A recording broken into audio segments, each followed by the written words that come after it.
নমস্কার, স্নেহাস রেসিপিতে সবাইকে স্বাগত জানাই। আজ আমি আপনাদেরকে রান্না করে দেখাবো ছোট বাঁধাকপির বড়া। চলুন দেখে নিই। তার জন্য 4টে মতন ছোট্ট বাঁধাকপি নিয়েছি। তারপর প্রেসার কুকারের মধ্যে বাঁধাকপিগুলো দিয়ে জল দিয়ে সিদ্ধ করে নেব। বাঁধাকপিটা সিদ্ধ হতে থাক, ততক্ষণ একটা ব্যাটার বানিয়ে নিচ্ছি।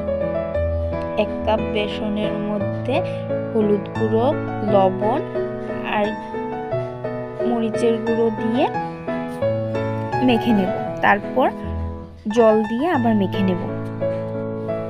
ব্যাটারটাকে বেশি পাতলা করব না। আপনারা যারা যারা সাবস্ক্রাইব করেননি অবশ্যই করে নেবেন। আমার নিত্য নতুন ভিডিওগুলো সবার আগে আপনারা পাবেন।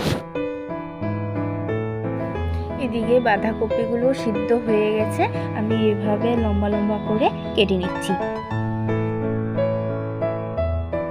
বাঁধাকপির সাথে আমি দুটো আলুও সিদ্ধ করে নিয়েছি। আলুগুলো একইভাবে লম্বা লম্বা করে কেটে নেব।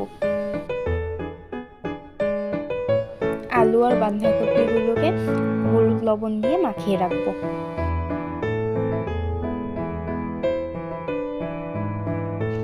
তারপর কড়াইয়ের মধ্যে সরষের তেল দিয়েছি। তেলটা গরম হওয়ার পর বাঁধাকপিগুলো ব্যাটারে ডুবিয়ে ভেজে নেব। এই বড়াটা খেতে খুবই ভালো লাগে। আপনারা চাইলে ইভিনিং স্ন্যাক্সেও খেতে পারেন বা ডালের সাথেও খেতে পারেন।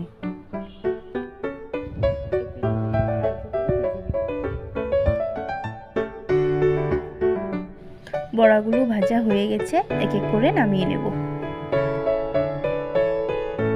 রান্নাটা হয়ে গেছে। ভিডিওটি এতটুকুই রইল। ভালো লাগলে লাইক, কমেন্ট, শেয়ার, সাবস্ক্রাইব করে দেবেন। ভালো থাকবেন, সুস্থ থাকবেন। ধন্যবাদ।